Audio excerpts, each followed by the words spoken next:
কেন্দ্রিক যে ক্রিকেটীয় স্বপ্ন, সেই ক্রিকেটীয় স্বপ্নে গত কয়েক ঘন্টায়, গত দুদিনে বলতে পারি আমরা, অনেক ধরনের এক্সপেরিয়েন্সেস আমাদের হয়েছে, অনেক স্বপ্ন তৈরি হয়েছে এবং শেষ পর্যন্ত আমার দৃষ্টিভঙ্গিতে কোনোটাই বাস্তবায়িত হয় নাই।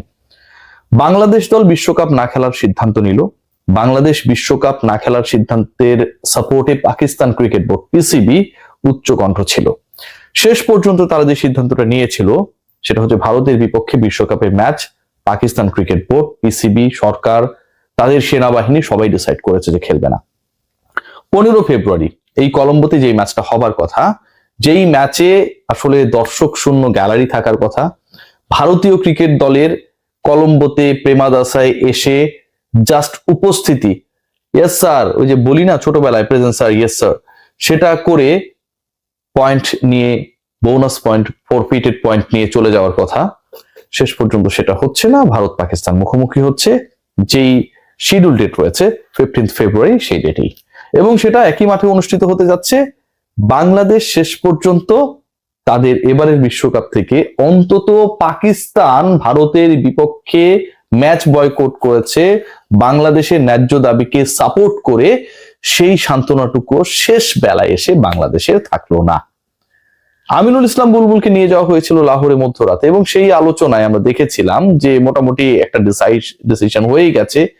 শেষ পর্যন্ত তিনি যেন নেগোসিয়েটরের ভূমিকায়, তিনি ভারতকে, ভারতীয় ক্রিকেট বোর্ডকে, এসএলসি কে, পিসিবি কে, সবাইকে রাজি করিয়ে, আইসিসি কে রাজি করিয়ে ভারত পাকিস্তান ক্রিকেটের বৃহত্তর স্বার্থে ম্যাচ আয়োজনের ক্ষেত্রে একটা বড় রোল প্লে করেছে, এভাবে নিউজগুলো পড়তে হয়েছে। বুলবুল ভাই যেন বিশাল নেগোসিয়েটর, থাকে না যে অনেকেই মানে বড় বড় যে ইস্যুস গুলো ক্রিয়েট হয় সেগুলোকে সমাধান করার জন্য আমরা দেখি ওয়ার্ল্ড ওয়াইড অনেক বড় বড় লবিস্ট নিয়োগ করা হয় বড় বড় ফার্মগুলো থেকে। বাংলাদেশের হয়ে অথবা আইসিসির এই যে সংকট, ইন্ডিয়া পাকিস্তান ম্যাচ রেভিনিউ হারাবে, টেলিকাস্ট রাইটস থেকে বড় একটা লভ্যাংশ থাকবে না, সেই জায়গায় যেন দুধ হিসেবে হাজির হয়েছিলেন, অনেক বড় একজন ত্রাণকর্তা হিসেবে হাজির হয়েছিলেন আমিনুল ইসলাম বুলবুল, পোর্ট্রে করা হয়েছে এভাবে, এবং তার মধ্যস্থতায় শেষ পর্যন্ত ভারত পাকিস্তান খেলতে রাজি হয়েছে।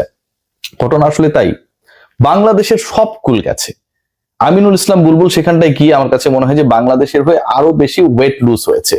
যেই বাংলাদেশ নিজে খেলবে না এবং বাংলাদেশের না খেলার দাবিকে সাপোর্ট করা হয়েছে যেই ক্রিকেট বোর্ড বা যেই দেশ কর্তৃক, সেই দেশ, সেই পিসিবি, সেই পাকিস্তান সরকার যদি আমিনুল ইসলাম বুলবুলকে মিড নাইটে ফোন করে বলে যে yes, come to my country, লাহোরে আসো, বৈঠক করো, ভারত পাকিস্তানের ম্যাচ খেলা যায় কিনা ওই ব্যাপার নিয়ে যে আলোচনা চলছে সেটাকে নেগোশিয়েট করো, এই কাজটা আমিনুল ইসলাম বুলবুল কেন করতে যাবে ভাই?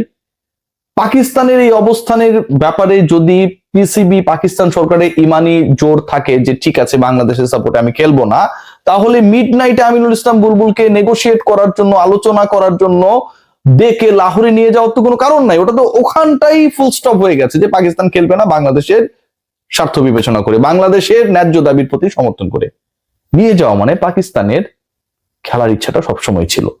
দে were just waiting for the right time, যে কখন আসলে এটাকে কাজে লাগানো যাবে, এবং সেই রাইট টাইমটা দিয়ে তারা কাজে লাগিয়েছে। আইসিসির দেয়ালে পিঠ থেকে গেছে, বিসিসিআই দাদাগিরি করছিল, তাদের বেলুনটা ফুল ছিল, উঠছিল, সেটা চুপসে গেছে, এবং সেই বেলুন যখন চুপসে গেল, যখন এই ম্যাচটাকে কেন্দ্র করেই পুরো আইসিসির লাভ লোকসানের, রেভিনিউ শেয়ারিং এর সবকিছু ডিপেন্ড করছিল, ঠিক তখন পিসিবি শরণাপন্ন না হয়ে ভারত পাকিস্তানকে যেভাবেই হোক খেলাতে হবে, আইসিসি তখন সেই ব্যাপারটা ফিল করলো, এবং এই ব্যাপারটা ফিল করে ফাইনালি তারা আলোচনায় বসলো এবং আমিনুল ইসলাম বুলবুলকেও দুধবাজ হিসেবে সেখানে নিয়ে যাওয়া হলো। বাংলাদেশের যখন বিশ্বকাপ নিয়ে আলোচনা হচ্ছিল, বিশ্বকাপে খেলার ব্যাপারে শ্রীলঙ্কাতে হলে বাংলাদেশ খেলবে, ভারতের মাটিতে খেলবে না, পাকিস্তান ক্রিকেট বোর্ড তখন কেন এই অবস্থানটা জানালো না যে আমরাও ইন্ডিয়ার বিরুদ্ধে খেলবো না যদি না বাংলাদেশের ভেন্যু চেঞ্জ করা হয়? এই অবস্থান কিন্তু পাকিস্তান ক্রিকেট বোর্ড জানায় নাই। পাকিস্তান ক্রিকেট বোর্ড, পিসিবি জানিয়েছে তাদের অবস্থান, তারা ভারতের বিপক্ষে খেলবে না যখন বাংলাদেশের বিশ্বকাপ থেকে ছিটকে যাওয়া, বাদ পড়া অফিসিয়ালি এনশোর হয়ে গেছে। বাংলাদেশ বিশ্বকাপ থেকে অফিসিয়ালি বাদ পড়ার পরে পাকিস্তান ঘোষণা করেছে যে আমরা ভারতের বিপক্ষে খেলবো না, বাংলাদেশের ন্যায্য দাবির প্রতি সম্মান জানিয়ে, আবার পরে তারা খেলছেও। অথচ পাকিস্তান যদি এই কাজটা আগে করত, শুরুতে করত, বাংলাদেশ যখন সেই 3 তারিখে জানুয়ারি মাসের দাবিটা তুলেছিল ঠিক সেই মুহূর্তে করত, 1 সপ্তাহ পরে করত, তাহলে এই বিশ্বকাপে বাংলাদেশও থাকতো। পাকিস্তানকে খেলানোর ব্যাপারে ভারতের বিপক্ষে যেভাবে আইসিসি বাধ্য হয়েছে, নেগোসিয়েশনের টেবিলে বসতে বাধ্য হয়েছে, পাকিস্তান যদি বাংলাদেশ যেদিন বলেছিল ভারতের মাটিতে খেলবো না, ঠিক সেদিন তারাও ভারতের বিপক্ষে খেলবে না স্ট্যান্স নিত, তাহলে আইসিসি বাধ্য হতো স্কটল্যান্ড না বাংলাদেশকে খেলাতে, এবং সেটা শ্রীলঙ্কার মাটিতে। End of the day Bangladesh loser. Aminul Islam Bulbul বিশাল নেগোসিয়েটর বলা হচ্ছে, তিনি পুরো ডিড ব্রেক করেছেন। আসলেই কি তাই? যিনি বাংলাদেশের স্বার্থ রক্ষা করে পিসিবি কে, এসএলসি কে, শ্রীলঙ্কার যেহেতু খেলা স্থানান্তরের কথা চলছিল, গ্রুপ চেঞ্জের কথা চলছিল, স্কটল্যান্ডকে বুঝাতে ব্যর্থ হয়েছেন। যখন ভোটাভুটি হলো ঠিক ওই সময় আমরা মাত্র একটা ভোট পেলাম, এর বেশি 2 ভোট আনতে ব্যর্থ হয়েছেন। সে আমিনুল ইসলাম বুলবুল এখন বিশাল নেগোসিয়েটর হয়ে গেছে, যিনি ইন্ডিয়া পাকিস্তানের বরফ গলাতে আইস ব্রেক করতে বিশাল রোল প্লে করেছে। এটাও একটা অদ্ভুত ধরনের পাগলের সান্ত্বনা। বুলবুল ভাই তার নিজের ক্রিকেট বোর্ডের স্বার্থ রক্ষা করার ক্ষেত্রে, আমি বলছি না তিনি চেষ্টা করেন নাই, চেষ্টা করে ব্যর্থ হয়েছেন, সেটাতে তিনি সফল হতে পারেন নাই, বাংলাদেশে ভেন্যু চেঞ্জ করতে পারেন নাই। সেই বুলবুল ভাই ভারত পাকিস্তানের আরো বড় সমস্যা, বাংলাদেশের খেলা না খেলার থেকেও ভারত পাকিস্তানের ম্যাচ হবে না, এটা আরো বড় সমস্যা, সেই সমস্যার সমাধান করে ফেললেন। কেউ বলতে পারে যখন এটা সরকারের সিদ্ধান্ত, বুলবুল ভাই কি করবে? সরকারের সাথে বুলবুল ভাই তাহলে নেগোসিয়েট করতেন।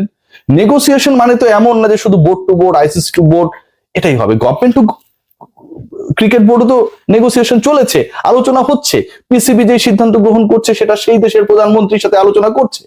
বাংলাদেশের ক্ষেত্রে কেন হলো না? বাংলাদেশের ক্ষেত্রে হলো না and of the day international cricket politics এর ডিপ্লোমেসিতে বাংলাদেশকে জাস্ট বলির পাঠা বানানো হয়েছে, দ্যাটস ওয়াই বাংলাদেশের ক্ষেত্রে হয়নি। এবং এই না হওয়ার ক্ষেত্রে এন্ড অফ দ্য ডে বাংলাদেশের সান্ত্বনা পুরস্কার কয়েক কোটি টাকা, পার্টিসিপেশন মানি যেটা বাংলাদেশ পেত সেটা হয়তো পাবে, but and of the day একটা বিশ্বকাপ না খেলতে পারার আক্ষেপ